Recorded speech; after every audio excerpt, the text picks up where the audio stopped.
When Manchester United released an official statement a couple of weeks ago from the Glazers that they were looking at strategic investment opportunities, aka they were looking to sell Manchester United. It was like Christmas, popping, jelly and ice cream, all sorts of celebration.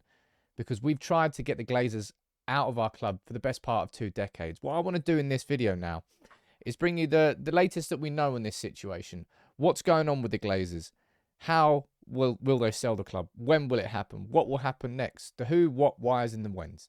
I'm going to run through an article that's written by Dan Sheldon in The Athletic. Big up to Dan. The link to the actual full article is in the description if you want to read it all yourself.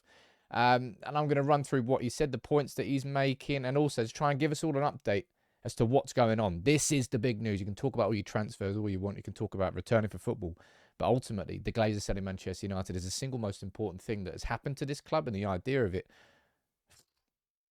for a long time. So make sure you please do drop a like on this video if you've learned something, or if there's anything else you want to ask me, let me know in the comments below. But let's rewind to the actual statement that Manchester United made and the important point that they made right at the end of it. Because they said this: there can be no assurance that the review being undertaken will result in any transaction involving the company. Manchester United does not intend to make further announcements regarding the review unless and until the board has approved a specific transaction or other course of action requiring a formal announcement. Now, that is, of course, because they are on the New York Stock Exchange and they have to announce these sorts of things. So let's run through what we know to this point and what's changed, if anything, since that original statement. Now, I've covered everything in terms of the people who have been interested in us. Jim Ratcliffe, he's going to put in a bid for us, according to James Ducker from The Telegraph. I've covered Dubai's interest, and I've covered it in separate videos and profiled them. I've taken a look at Apple and all the reports and the rumours around them. I've taken a look at Harrison Blitzer and the concept of US investment and the overall dream that we'll get new owners by the end of the season. That still remains the dream. I don't think it's outside the realms of possibility, because if the Glazers want to sell, according to Simon Stone at the BBC, they want to sell fast. And that's why I found this article interesting, because it's an interview. As I said, it's written by Dan Sheldon in The Athletic. The full article is down below. And in this, he interviews Michelle Ray Heisner, who works for New York law firm Baker and McKenzie in their corporate division.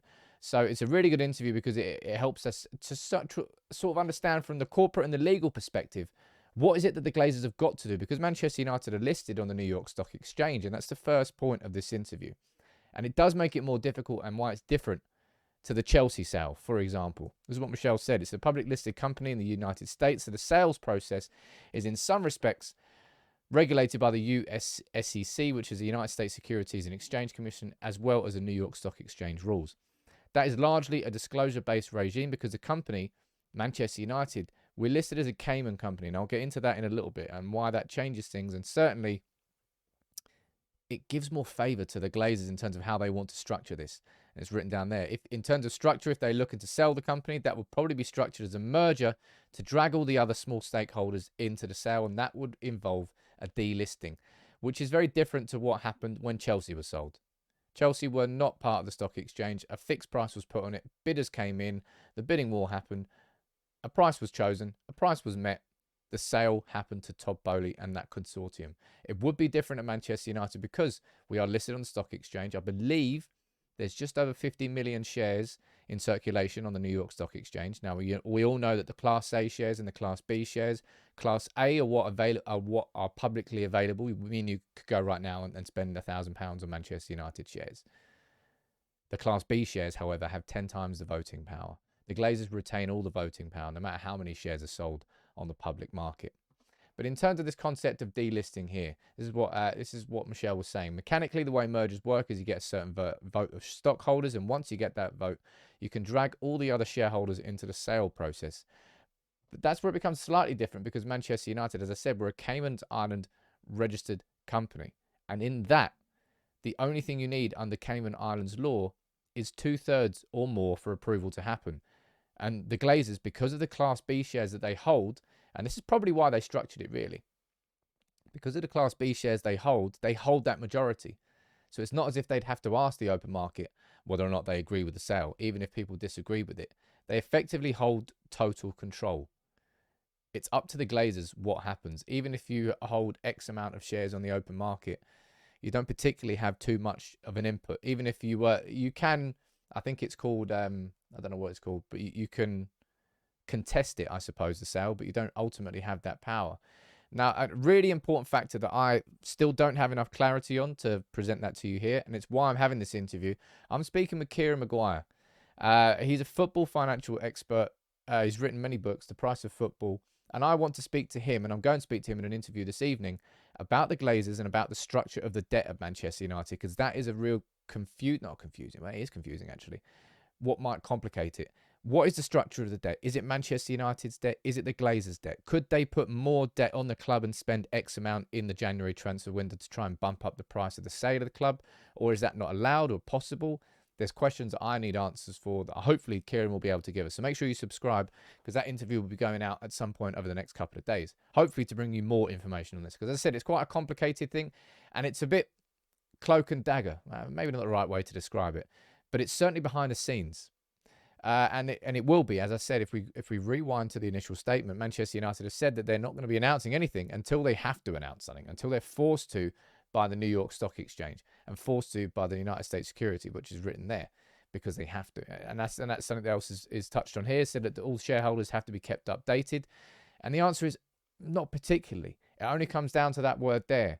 When they sign something binding, that's when they've got to make the announcement. But other than that, they're going to keep themselves to themselves. The Glazers, as they have done this whole time as Manchester United owners, will lurk in the shadows until they're forced to pop their head above the parapet and tell everybody what's going on. The rest is kind of conjecture. This is really an important thing that we've spoken about before. The price of Manchester United. It could be the sticking point. Ultimately, if you're going to be looking towards Dubai or Saudi, the price isn't going to be a sticking point because they're not looking at it as a business perspective. But Michelle was asked how the price was decided, and this is what she said. The financial advisors will be advising the Glazers on the value of the company. And there are different ways you can value it. You can value it on a discounted cash flow. You can value it by looking at premiums that other companies have achieved in a sales process. But the premium should be, and this is an important part here, on the undisturbed share price. And we go over here and we look at, the day before Manchester United released that statement, shares were trading at $13, and they're now averaging over $22. This is Manchester United's share price from its existence back in 2012 when we went first on the New York Stock Exchange to today. And I'm not a financial expert, but I would imagine this is going to be the sort of timeline that the Glazers are going to be looking at for speaking about the price of Manchester United. It won't be a case of looking at what's happened in the last month or what's happened in the last year. It's about stretching it out and seeing the average price. And maybe not the average price. I think they're going to try and bump it up. Because look, as I said, if you go back here, 12.59 is what we went onto the market on. Then if you look towards 2018, I think this was around Solskjaer and around beating PSG. And we had a big spike after that in the summer. $26 it peaked at. It went down, it fell to its lowest at around $11, and that was the 1st of June 2022. That's early. And look at that spike we've had since the Glazers have said that they're going to put the company up for sale. I've always compared and spoken about how Tesla bought, I say Tesla, how Elon Musk bought Twitter and how he paid, I think it was around about $9-ish over the share price to delist it, to take it as a private company. I imagine the Glazers will be looking for something along those lines. And this is quite an important and interesting point here. Under the US SEC rules related to disclosure, Manchester United would have to file the presentations given to them by the financial advisors when it comes to valuation. Now, that is something that I do find it. So that's something that we can expect to come out at some point. When Manchester United have got that advice on this is the value of the company, they're going to have to file that because they are subject to rules, because they're a public limited company. We're publicly traded, sorry. So at that point, we might have a little bit more clarity on exactly what this price is going to be. At this moment in time, we've tried to sort of figure out the prices ourselves. And you can come to a different, I mean, there have been completely, between 4 and 9 billion. There have been so many different prices that we've seen associated with Manchester United. It's kind of everyone's guessing game. But at some point, they're going to have to file the presentation that say this is what you should be selling for. And I'll be interested to know when that happens. And in terms of what happens next, as I said, it all comes down to really what the Glazers intend to do. If the Glazers really are going to be leaving Manchester United, they will be selling the club. they will be selling the club in its entirety. They will be selling all 67% of their ownership, and we will probably be delisted at that point. I imagine we'd be delisted. I'd be surprised if we stayed as a public limited company. I imagine whoever comes in would buy us in the same fashion that Chelsea were bought, total ownership, rather than, as I said, staying on the New York Stock Exchange. I imagine we'd be delisted.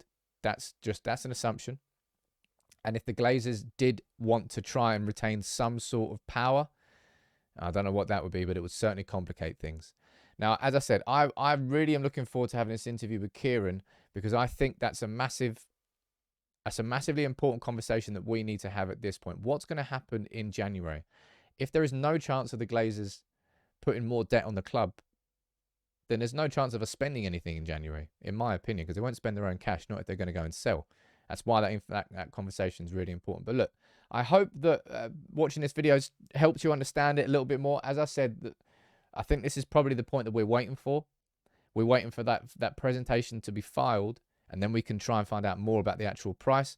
But I hope it's helped you understand that the structure of selling a New York Stock Exchange listed company, the fact that Manchester United came and registered, that gives the Glazers the majority. Look, I'm learning as you're learning. It's a complicated process, but I'm going to try and keep on top of it as much as I possibly can, because it's so important. And I tell you what, I can't wait for the party. I cannot wait for the party when the Glazers sell. Barry, you're coming on that bus.